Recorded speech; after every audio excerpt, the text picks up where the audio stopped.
Ma sœur a hurlé devant tout le monde, « Tu es trop pauvre pour vivre ici. Paie 9 500 € ou deviens SDF. » Mes parents ont applaudi. J'ai souri et sorti l'acte de vente. Il y a quelque chose de pourri au royaume de ma famille, et ce soir, l'odeur est devenue insupportable. Je m'appelle Ariane, j'ai 32 ans, et je suis restauratrice de livres anciens.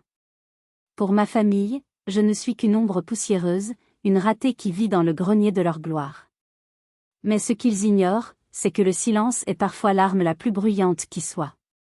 Ce soir, au restaurant La Cigale, sous les lustres dorés de Nantes, ma sœur Sibylle pensait signer mon arrêt de mort. Elle ne savait pas qu'elle signait le sien. Avant de vous raconter comment j'ai démantelé l'empire de ma propre sœur morceau par morceau, j'ai une petite faveur à vous demander. Je sais que nous avons tous des histoires de famille compliquées. Dites-moi dans les commentaires depuis quelle ville ou quel pays vous écoutez cette histoire, et quelle heure il est chez vous. J'adore savoir que ma voix résonne aux quatre coins du monde. N'oubliez pas de vous abonner, car la justice est un plat qui se mange froid, et nous allons le déguster ensemble. La pluie fine de Nantes trempait encore mon manteau bon marché lorsque je suis entrée dans la brasserie La Cigale. C'est une institution ici, un chef-d'œuvre de l'art nouveau, avec ses céramiques et ses miroirs biseautés. Un endroit fait pour voir et être vu. Exactement le genre d'endroit que ma sœur, Sibylle, vénère. Elle était déjà installée à la meilleure table, rayonnante dans une robe de créateur rouge vif qui jurait avec l'élégance discrète du lieu. Mes parents, Thierry et Muriel, l'encadraient comme deux gardes du corps dévoués, buvant ses paroles comme du nectar. Quand je me suis approchée, personne ne s'est levé. Mon père a juste jeté un coup d'œil à mes chaussures humides et a grimacé. « Tu aurais pu prendre un taxi, Ariane, » a-t-il grommelé. « Tu as l'air d'un chien mouillé. Ça fait tache à côté de ta sœur. »« Laisse-la, papa, » a ricané Sibylle en agitant sa main manucurée. « Tout le monde n'a pas les moyens d'avoir de la classe. Assieds-toi là-bas, au bout. Essaie de ne pas trop attirer l'attention. » Je me suis assise en silence. J'ai l'habitude. Depuis toujours, Sibylle est le soleil autour duquel mes parents orbitent, et je suis la lune sombre, invisible et froide. Le dîner a commencé par une litanie des succès de Sibylle. Son nouveau spa, ses followers sur Instagram, ses projets d'expansion. Je mangeais ma soupe sans un mot, sentant le nœud dans mon estomac se resserrer. Je savais que ce dîner n'était pas gratuit. Il y a toujours un prix à payer avec Sibylle. Au moment du dessert, Sibylle a fait teinter sa cuillère contre sa coupe de champagne. Le son cristallin a coupé les conversations alentour. « J'ai une grande nouvelle. » a-t-elle annoncé, sa voix portant délibérément jusqu'aux tables voisines. Mon spa, l'écrin de Sibylle, va s'agrandir. J'ai besoin de plus d'espace pour le studio de création de contenu. Mes parents ont applaudi, les yeux brillants d'admiration. « C'est merveilleux, ma chérie. » s'est exclamée ma mère. « Tu es tellement ambitieuse. » Sibylle a posé son regard sur moi. Un regard de prédateur qui vient de coincer sa proie. « Merci, maman. Mais pour ça, j'ai besoin du dernier étage de la maison. » Le grenier. Mon sang s'est glacé. Le grenier. Mon refuge. L'endroit où je vis, où je travaille, où je garde les souvenirs de Mamie Solange. Ariane, a continué Sibylle avec un sourire doucereux, le loyer commercial à Nantes a explosé. Si je devais louer un studio en ville, cela me coûterait une fortune. Comme tu occupes un espace commercial potentiel, il est temps de réévaluer ta contribution. Elle a sorti un document de son sac Hermès et l'a fait glisser sur la nappe blanche vers moi. Le loyer est de 9 500 € maintenant. C'est le prix du marché pour une surface commerciale dans ce quartier. Si tu n'es pas contente, tu dégages. Tu as une semaine. Le silence est tombé sur la table. 9 500 €. C'était une somme grotesque, impossible. C'était une expulsion déguisée. J'ai regardé mes parents, cherchant une trace d'humanité. Mon père a ri. Un rire gras, satisfait. C'est le business, Ariane. Ta sœur est une femme d'affaires. Tu ne peux pas profiter de sa gentillesse éternellement. Si tu ne peux pas payer, il y a des foyers pour les gens comme toi, a ajouté ma mère en piquant une fraise. Il riait. Il riait de ma détresse, de ma pauvreté supposée, de mon humiliation publique. J'ai senti le poids de la pochette en cuir dans ma poche intérieure. Le document que j'avais apporté. La vérité que je portais depuis 1 an. J'ai pris une gorgée d'eau pour calmer le tremblement de mes mains. Non pas de peur, mais d'une rage froide et calculée. J'ai levé les yeux vers Sibylle. 9 500 €, ai-je répété doucement. Tu es sûre de vouloir jouer à ce jeu-là, Sibylle ? Absolument, a-t-elle sifflé. Paie ou disparaît. Je me suis adossée à ma chaise. Le spectacle allait commencer. Pour comprendre pourquoi je n'ai pas hurlé, pourquoi je n'ai pas renversé la table, il faut remonter le temps. Il faut retourner dans cette grande maison bourgeoise du 19e siècle, sur les hauteurs de Nantes, où les murs épais étouffent les cris mais n'arrêtent pas le froid. Je suis née 3 ans après Sibylle. Dès le début, les rôles ont été distribués. Sibylle était l'enfant doré, celle qui ressemblait à ma mère, celle qui avait le charisme de mon père.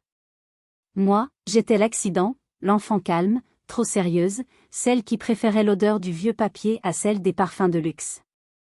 Ma sœur a compris très tôt le pouvoir qu'elle avait sur nos parents. Elle savait qu'elle pouvait tout faire, tout dire, et qu'elle serait toujours pardonnée. Moi, j'étais le bouc émissaire par défaut. Je me souviens d'un jour précis, j'avais 12 ans. C'était l'anniversaire de ma mère. J'avais économisé mon argent de poche pendant 6 mois, faisant des petits travaux de jardinage chez les voisins, pour lui acheter un carré de soie. Ce n'était pas une grande marque, mais il était beau, bleu comme ses yeux. J'étais si fière. J'avais caché le paquet sous mon lit en attendant le grand jour. La veille de l'anniversaire, je suis rentrée de l'école et j'ai trouvé Sibylle dans ma chambre. Elle tenait des ciseaux à la main. Le foulard était en lambeaux sur le sol. Oups, a-t-elle dit avec un sourire innocent qui me hante encore. Je cherchais du tissu pour la robe de ma poupée. J'ai hurlé. J'ai pleuré. Ma mère est montée en courant. En voyant la scène, Sibylle s'est jetée dans ses bras en sanglotant, retournant la situation en 1 seconde. Maman. Ariane a découpé ton cadeau parce qu'elle était jalouse que tu m'aimes plus. Elle a dit qu'elle préférait le détruire. C'était un mensonge si énorme, si cruel. Mais ma mère m'a regardée avec un dégoût que je n'oublierai jamais. Tu es un monstre, Ariane, a-t-elle sifflé. De la méchanceté pure. Elle m'a giflé. Une gifle sèche qui a résonné dans ma tête pendant des années. J'ai été privée de dîner et enfermée dans ma chambre pendant que toute la famille célébrait en bas. J'entendais leur rire monter par le conduit de cheminée. Ce soir-là, quelque chose s'est brisé en moi. J'ai compris que la vérité ne comptait pas dans cette maison. Seule l'apparence comptait. En grandissant, le fossé n'a fait que se creuser. Sibylle a eu des cours de danse, d'équitation, des vêtements de marque. Moi, j'avais ses vieux vêtements et des livres d'occasion. Quand Sibylle a voulu lancer sa première entreprise, à 20 ans une marque de bijoux fantaisie qui a fait faillite en 3 mois, mon père lui a donné 20 000 € sans cligner des yeux. La même année, j'ai été acceptée à l'école du Louvre à Paris, une opportunité prestigieuse pour étudier l'histoire de l'art et la restauration. J'ai demandé de l'aide pour le loyer. On ne peut pas tout financer, Ariane, a dit mon père en signant un autre chèque pour Sibylle. Et puis, restaurer des vieux trucs, ce n'est pas un vrai métier.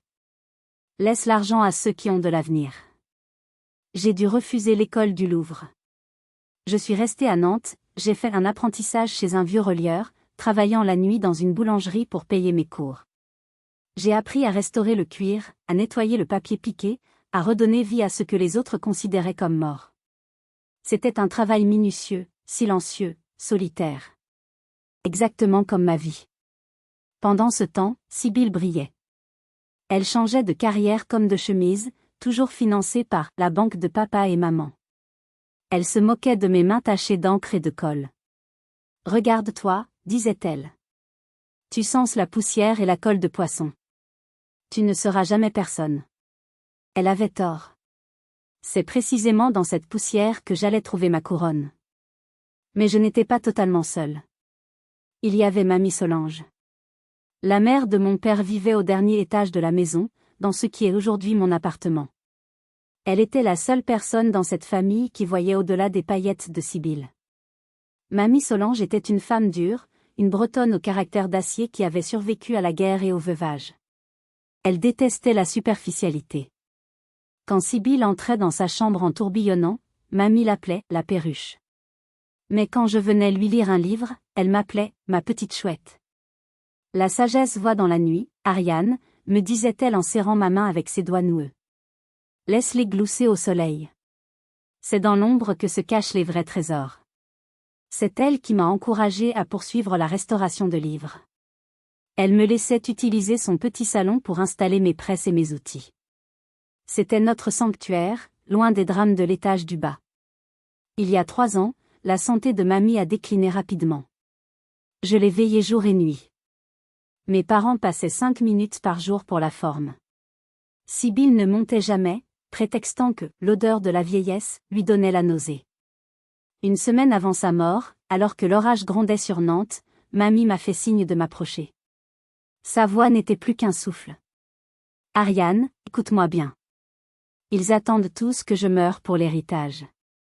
Ils pensent qu'il ne reste que la maison. Ils ont tort. Elle a glissé une petite clé en fer froid dans ma paume. Derrière la cave à vin, il y a une porte condamnée par une étagère. Tout le monde pense que c'est un vide sanitaire humide. C'est faux. C'est là que ton grand-père a caché ce qui compte vraiment pendant l'occupation. Mamie, je ne veux pas de ton argent, ai-je protesté. Ce n'est pas de l'argent, sotte. C'est du papier. Du papier qui vaut plus que l'âme de ta sœur. Prends-le. C'est à toi. Ne le dis à personne, surtout pas à ton père. Il le vendrait pour acheter une voiture de sport à sa fille chérie. Elle m'a aussi donné un vieux carnet en cuir. À l'intérieur, il y avait des notes manuscrites, des codes, des numéros de comptes anciens. C'était son journal d'investissement personnel, commencé dans les années 80 à l'insu de tous. Utilise ça pour te construire une forteresse, Ariane. Quand les loups viendront et ils viendront, assure-toi d'être celle qui tient le fusil. Mamie Solange est morte quelques jours plus tard. Lors de l'ouverture du testament officiel, mon père a hérité de la maison et des comptes courants maigres. Sibylle a piqué une crise parce qu'il n'y avait pas de bijoux de valeur. La vieille radine, a-t-elle crié. Elle a dû tout emporter dans sa tombe. Je me suis tue. Je sentais la clé brûler contre ma peau. Je m'arrête un instant ici. Imaginez-vous à ma place. Votre seul allié vient de mourir, votre famille vous traite comme une domestique, et vous détenez un secret qui peut tout changer. Que auriez-vous fait? Auriez-vous tout révélé tout de suite pour les humilier, ou auriez-vous attendu comme moi? Dites-moi ce que vous auriez fait dans les commentaires. J'ai vraiment besoin de savoir si j'ai été trop patiente. La nuit après l'enterrement, pendant que mes parents et Sibylle dormaient, je suis descendue à la cave. J'ai déplacé l'étagère poussiéreuse. La clé a tourné difficilement dans la serrure rouillée. La porte s'est ouverte sur une petite pièce sèche, ventilée naturellement. Et là, éclairée par ma lampe torche, j'ai vu des caisses. Des dizaines de caisses. À l'intérieur, il n'y avait pas de lingots d'or. Il y avait des livres. Des éditions originales de Victor Hugo, de Balzac, de Flaubert. Des manuscrits du XVIIIe siècle. Un patrimoine inestimable que ma grand-mère avait sauvé et préservé. C'était mon héritage. Et c'était le début de ma vengeance. Les mois qui ont suivi ont été un exercice de duplicité intense.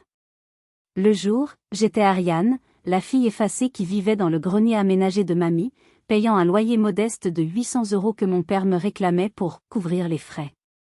La nuit, dans le secret de mon atelier, je restaurais méticuleusement les trésors de la cave. Grâce à mes compétences, j'ai pu identifier et authentifier chaque ouvrage. J'ai contacté des maisons de vente aux enchères prestigieuses à Paris et à Londres, utilisant un pseudonyme.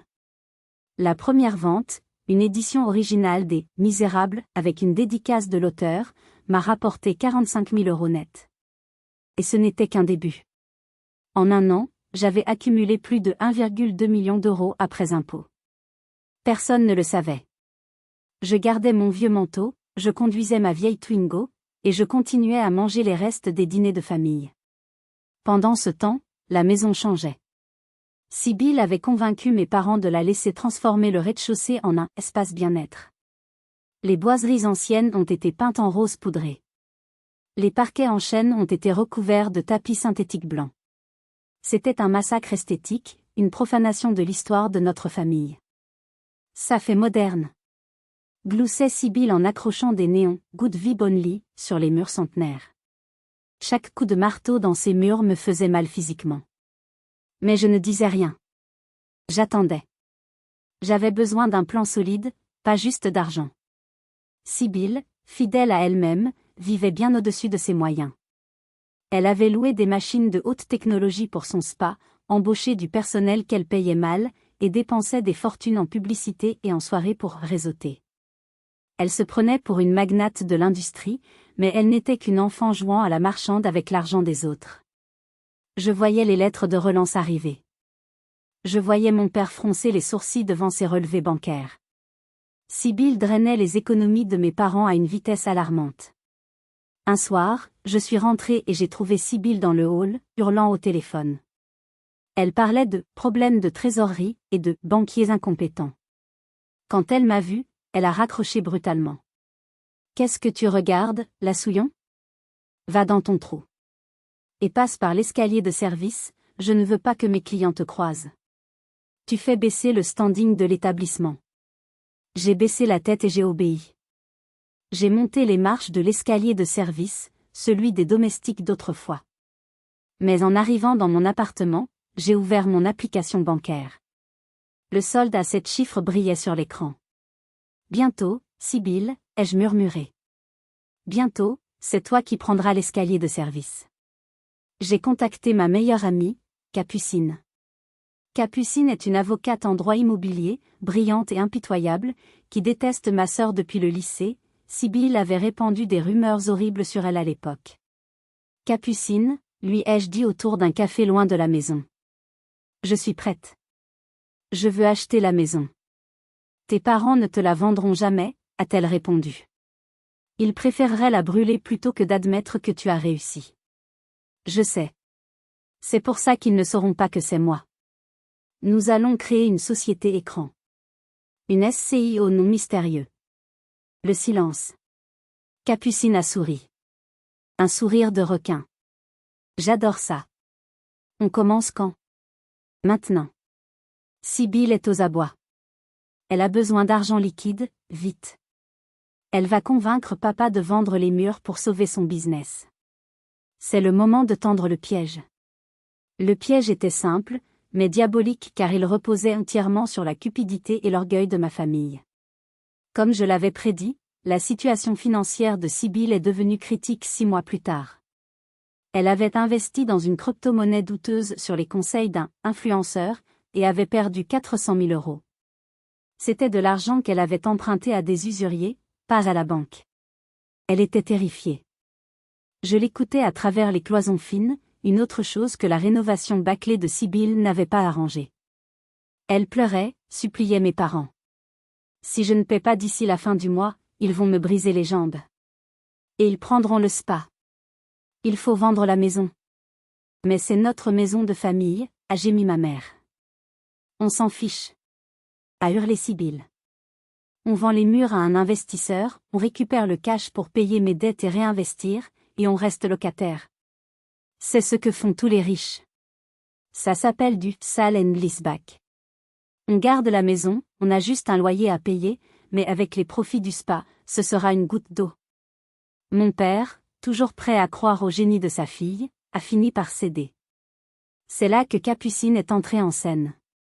Elle a contacté mes parents en tant que représentante de la Société d'investissement Le Silence, une firme discrète spécialisée dans le patrimoine nantais. L'offre était parfaite, rachat de la maison au prix du marché, 1,5 million d'euros, avec une clause permettant à la famille de rester locataire via un bail commercial au nom de Sibylle, puisque c'était elle la femme d'affaires. Mes parents étaient aux anges. Ils allaient toucher le jackpot, sauver Sibylle, et garder la maison. Ils n'ont posé aucune question sur qui était derrière le silence. Pour eux, c'était juste un groupe d'investisseurs anonymes. Le jour de la signature chez le notaire, j'étais présente, assise au fond de la salle. Officiellement, j'étais là pour signer la renonciation à mes parts, minimes, sur l'usufruit. J'ai vu mon père signer l'acte de vente avec un stylo Montblanc, un sourire suffisant aux lèvres. J'ai vu Sibylle trépigner d'impatience de toucher le virement. Et voilà, a dit mon père en tapant sur l'épaule de Capucine. Dites à vos patrons qu'ils font une excellente affaire. Ma fille va faire de cet endroit le lieu le plus branché de l'Ouest. Vous aurez des loyers garantis. Capucine a gardé un visage de marbre. Je transmettrai, monsieur. La direction apprécie la discrétion. Quand le virement est arrivé sur le compte de mes parents, ils ont immédiatement transféré la quasi-totalité à Sibylle pour éponger ses dettes et relancer la machine. En une journée, ils sont passés de propriétaires d'un patrimoine historique à locataires précaires, et ils ont dilapidé le capital dans le trou noir des finances de ma sœur. Et le plus beau? Le propriétaire, c'était moi. L'argent qu'ils venaient de recevoir, c'était l'argent des livres de mamie Solange. J'avais racheté ma propre maison avec l'héritage qu'ils avaient ignoré. Mais le piège ne faisait que se refermer. Maintenant, ils étaient chez moi. Et Sibylle venait de signer un bail commercial très strict. Un bail qui stipulait que tout retard de paiement entraînerait une résiliation immédiate. Je savais qu'elle ne pourrait pas s'empêcher de flamber. Je savais qu'elle ne paierait pas. L'année qui a suivi a été la plus étrange de ma vie. Je vivais une double réalité vertigineuse. Le matin, je descendais prendre mon café dans la cuisine, et Sibylle me regardait de haut en bas avec ce mépris habituel. « N'oublie pas ton virement, Ariane », me lançait-elle en mangeant son avocat toast. 800 €. Et ne sois pas en retard, les propriétaires sont des requins, ils ne tolèrent aucun délai. C'était l'ironie suprême. Sibylle était la locataire principale sur le bail. Moi, j'étais officiellement sa sous-locataire pour le grenier. Chaque mois, je lui virais fidèlement 800 €. Mais de l'autre côté, en tant que propriétaire via la société, le silence, je voyais les comptes. Sibylle recevait mon argent, mais elle ne payait pas le loyer global de la maison, qui était fixé à 4 000 € par mois pour l'ensemble. Où passait l'argent? Dans des sacs Chanel, des week-ends à Ibiza, des soins visage au caviar pour elle-même. Elle utilisait mon loyer et l'argent que mes parents lui donnaient pour leur part pour financer son train de vie. Capucine lui envoyait des lettres de relance recommandées. Sibylle les jetait à la poubelle sans les ouvrir, ou mentait à mes parents. « Oh, c'est juste de la paperasse administrative », disait-elle à mon père qui s'inquiétait en voyant une enveloppe d'huissier. « J'ai tout arrangé avec le gestionnaire. Ils sont juste un peu lents. » Pendant ce temps, elle se comportait comme la châtelaine.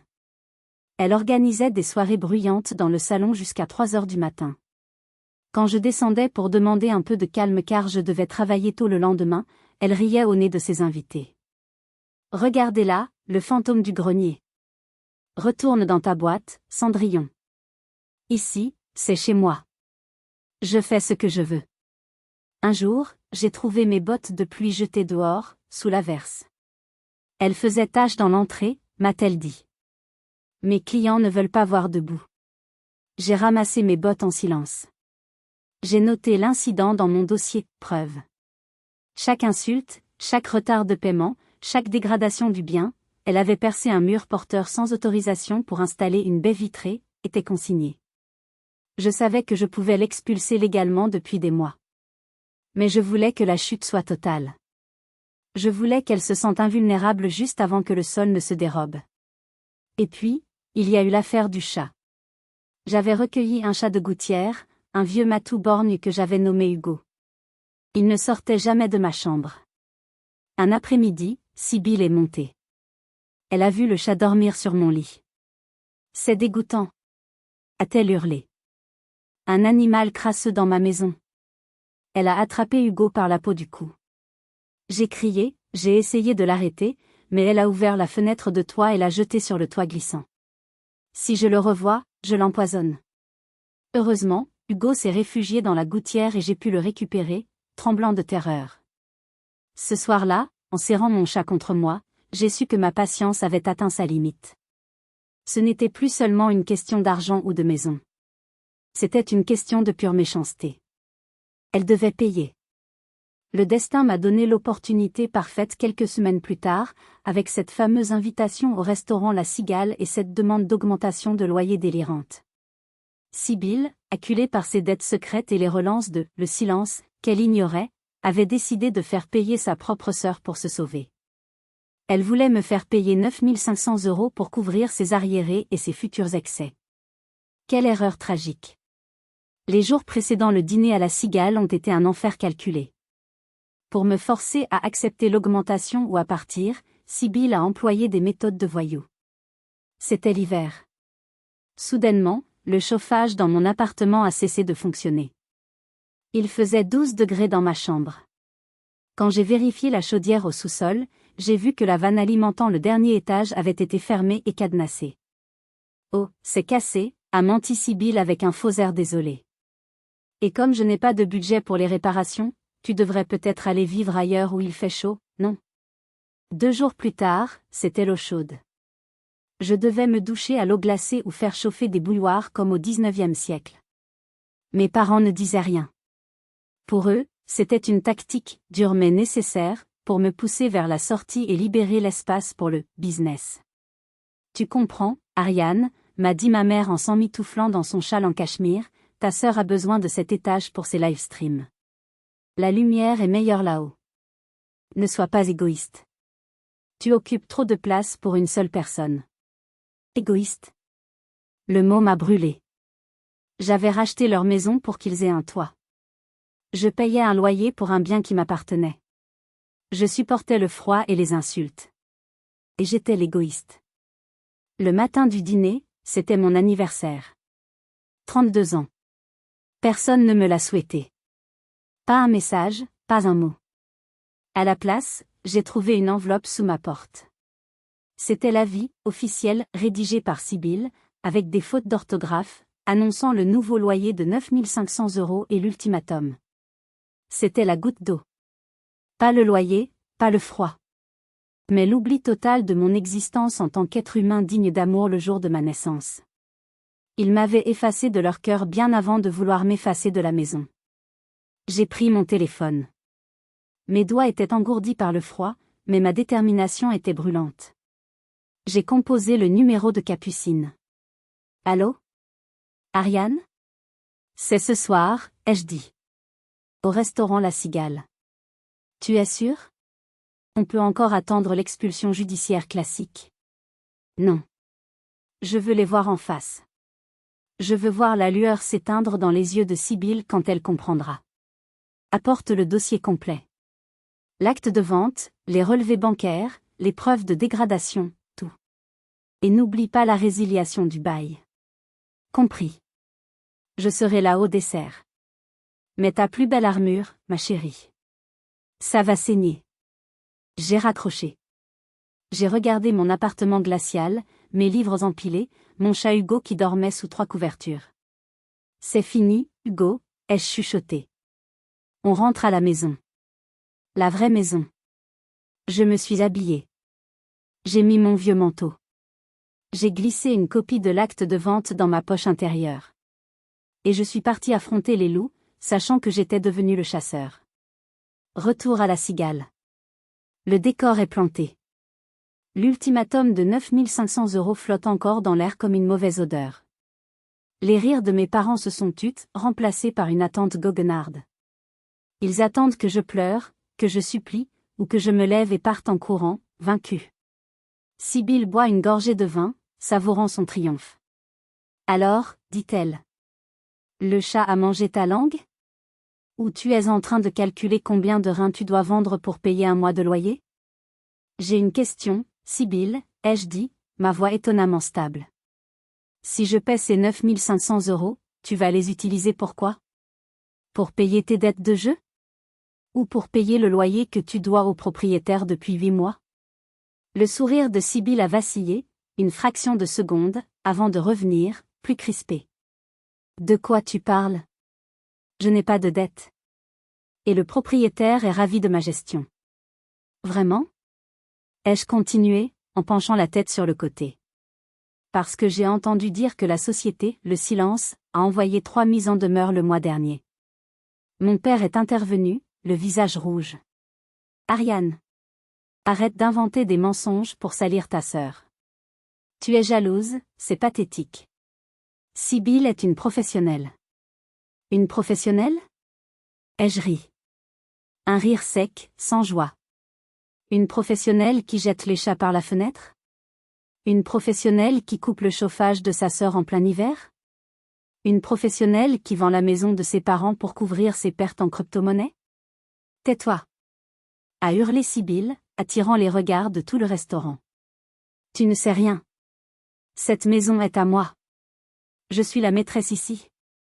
Toi tu n'es rien. Tu es une verrue sur le visage de cette famille. Elle s'est levée, menaçante, renversant son verre d'eau. Tu as 24 heures. Demain soir, je change les serrures. Si tes affaires sont encore là, je les brûle dans le jardin. Et tes vieux livres pourris avec. La menace de brûler mes livres. Les livres de mamie. C'était la dernière erreur. Je me suis levée lentement. J'ai plongé la main dans ma poche. J'ai senti le papier froid de l'acte notarié. Tu ne changeras pas les serrures, Sibylle, ai-je dit calmement. Parce que tu n'as pas le droit de toucher à une seule porte de cette maison. Ah oui? Et qui va m'en empêcher? Toi? Non. Le propriétaire. À cet instant précis, la porte du restaurant s'est ouverte. Le vent s'est engouffré, faisant vaciller les bougies. Capucine est entrée. Elle portait un tailleur noir impeccable et tenait une épaisse pochette rouge sous le bras. Elle a traversé la salle d'un pas militaire, ses talons claquant sur le carrelage en mosaïque comme le compte à rebours d'une bombe. Elle s'est arrêtée à notre table. Elle n'a pas regardé mes parents. Elle a fixé Sibylle droit dans les yeux. « Bonsoir, madame », a dit Capucine d'une voix forte et claire. « Je suis maître Capucine Lecomte, avocate au barreau de Nantes, représentant la société Le Silence. » Sibylle a blanchi. « Je vais vous faire un virement demain », a-t-elle bégayé, toute son arrogance fondue comme neige au soleil. « Il est trop tard pour les virements », a coupé Capucine. « Je suis ici pour vous signifier la résiliation immédiate de votre bail commercial pour défaut de paiement, dégradation du bien et sous-location illicite. Et pour vous présenter le propriétaire, qui a tenu à être là en personne pour accepter votre expulsion. » Sibylle a regardé autour d'elle, cherchant ce mystérieux propriétaire. Mon père s'est levé, confus. Mais, où est-il? Capucine s'est tournée vers moi. Elle m'a tendu la pochette rouge avec une légère inclinaison de tête respectueuse. Ici, a-t-elle dit. Le silence qui a suivi a été le plus beau son que j'ai jamais entendu. Le temps s'est arrêté. Je voyais les cerveaux de mes parents essayer de traiter l'information, comme de vieux ordinateurs qui surchauffent. Sibylle, elle, avait la bouche ouverte, figée dans une expression d'horreur grotesque. Quoi? A fini par articuler ma mère. Ariane? C'est une blague? J'ai ouvert la pochette.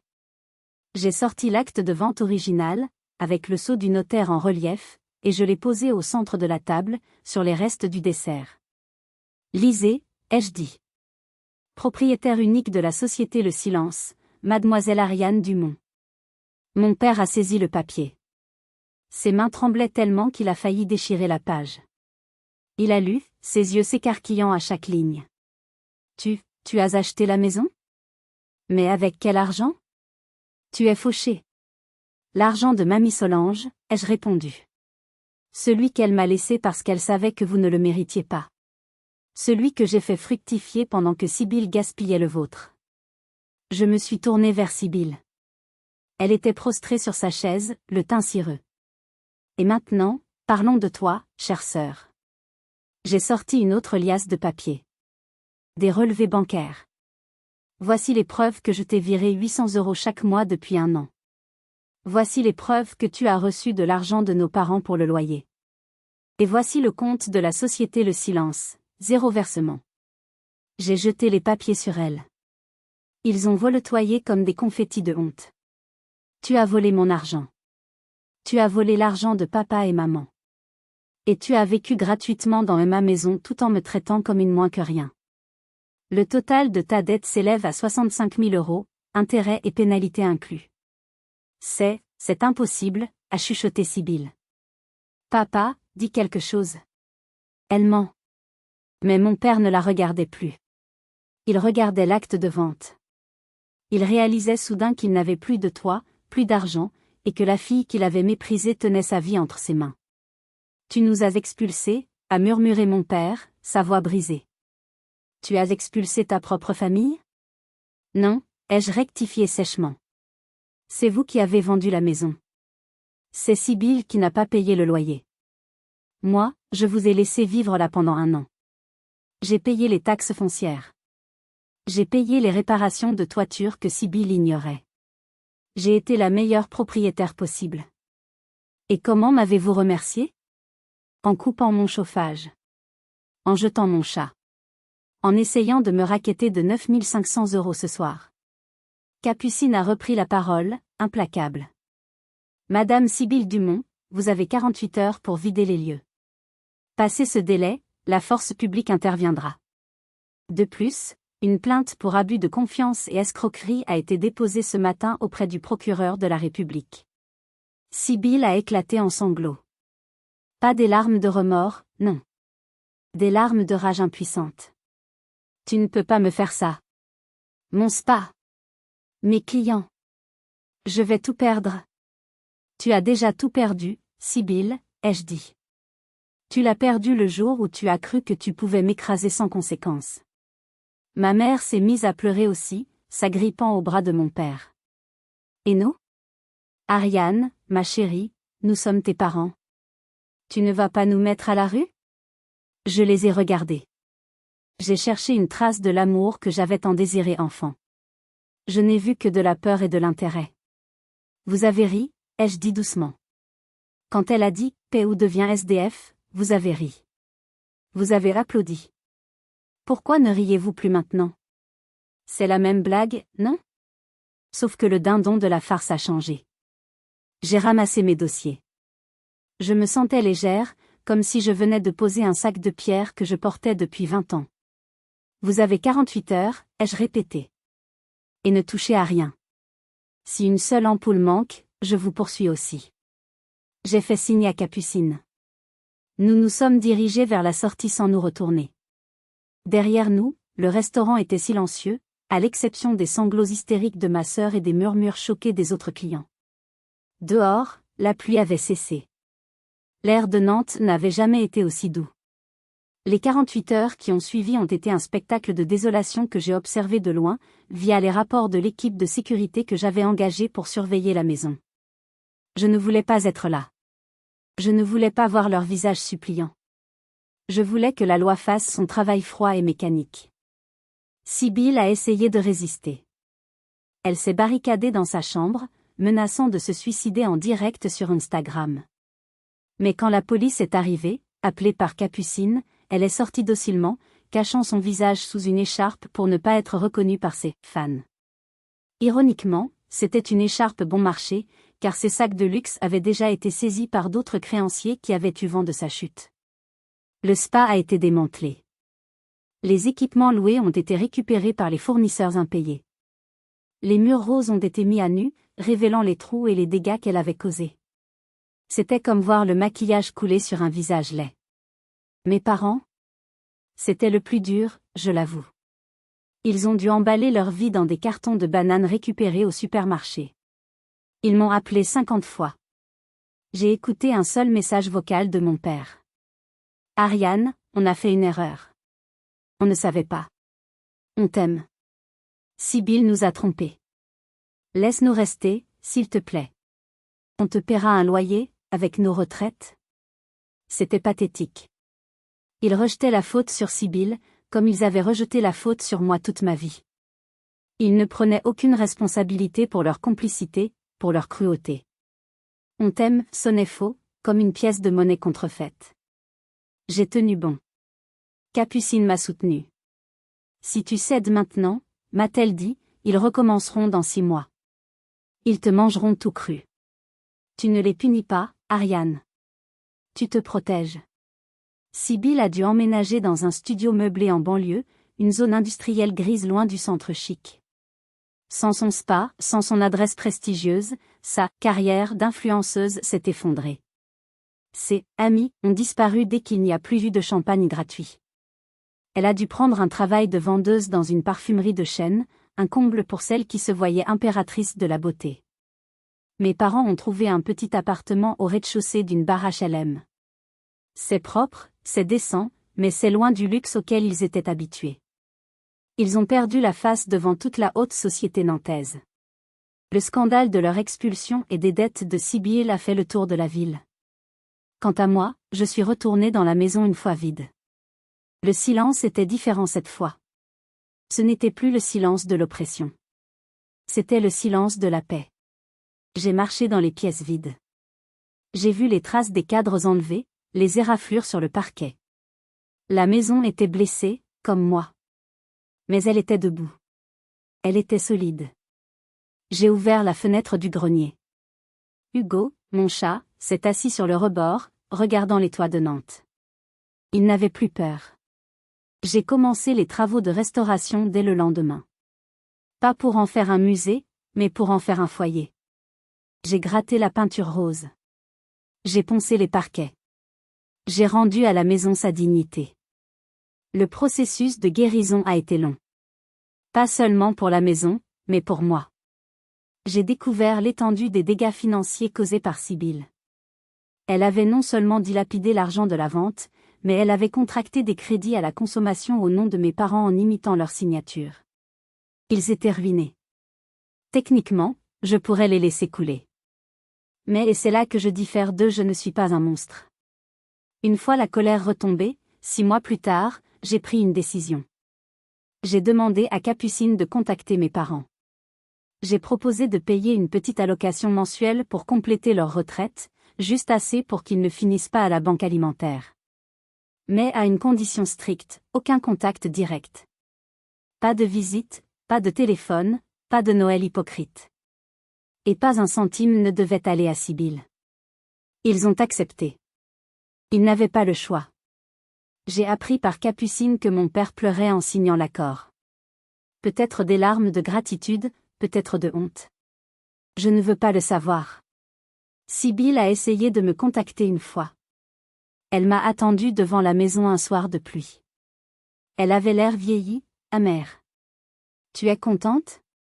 m'a-t-elle craché. « Tu as tout pris.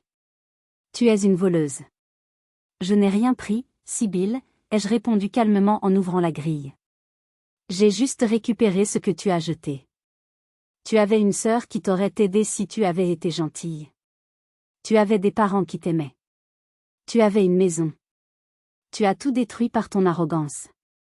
Ne reviens jamais ici. J'ai refermé la grille. J'ai vu dans ses yeux qu'elle ne comprendrait jamais. Pour elle, le monde sera toujours injuste. Elle sera toujours la victime. C'est sa punition, vivre dans une prison mentale de ressentiment éternel. J'ai transformé l'ancienne chambre de Sibylle en bibliothèque. J'y ai installé les livres de Mamie Solange. C'est ma pièce préférée maintenant. L'odeur du vieux papier a remplacé celle de son parfum bon marché. J'ai aussi ouvert mon propre atelier de restauration au rez-de-chaussée. Les clients viennent du monde entier pour me confier leurs trésors. Ils entrent, admirent les boiseries restaurées, le calme monacal de l'endroit. Quelle belle maison, disent-ils souvent. Elle a une âme. Oui, je réponds en souriant. Elle a survécu à beaucoup de choses. Comme moi. Parfois, quand je travaille tard le soir, je crois entendre le rire de Mamie Solange dans le couloir. Je ne me sens plus seule. J'ai construit ma propre famille. Une famille d'amis choisis, de livres, et de paix. Aujourd'hui, je suis Ariane, propriétaire, restauratrice, et femme libre. Je ne suis plus la petite sœur moche, la ratée, l'ombre. Je suis celle qui a écrit sa propre histoire. Cette expérience m'a appris une leçon brutale mais nécessaire, le sang ne fait pas la famille. Le respect, l'amour, et la loyauté font la famille. Si les gens qui sont censés vous aimer vous traitent comme une poubelle, vous avez le droit non, le devoir de vous sortir de là. On nous apprend qu'il faut pardonner, qu'il faut tendre l'autre joue. C'est faux. Parfois, il faut tendre un contrat notarié et changer les serrures. Il faut protéger sa lumière intérieure avant que les autres ne l'éteignent. Je regarde mes mains. Elles sont tachées d'encre et de colle, comme autrefois. Mais maintenant, ce sont les mains d'une créatrice, pas d'une victime. J'ai restauré ma vie comme je restaure mes livres, page après page, avec patience et soin. À tous ceux qui m'écoutent et qui se sentent petits, écrasés par une sibylle ou des parents aveugles, ne désespérez pas travailler dans l'ombre. Construisez votre forteresse brique par brique. Gardez vos secrets. Votre moment viendra. Et quand il viendra, soyez prêts à prendre votre place à table. Ou mieux, à acheter le restaurant. Merci d'avoir écouté mon histoire jusqu'au bout. Si cette vengeance vous a procuré autant de satisfaction qu'à moi, s'il vous plaît, cliquez sur le bouton « J'aime » et partagez cette vidéo. C'est le meilleur moyen de soutenir la chaîne. Et surtout, dites-moi dans les commentaires, quelle est la meilleure revanche silencieuse que vous ayez jamais prise? Je lis tout. Prenez soin de vous, et n'oubliez pas, votre valeur ne dépend pas du regard des autres. À bientôt.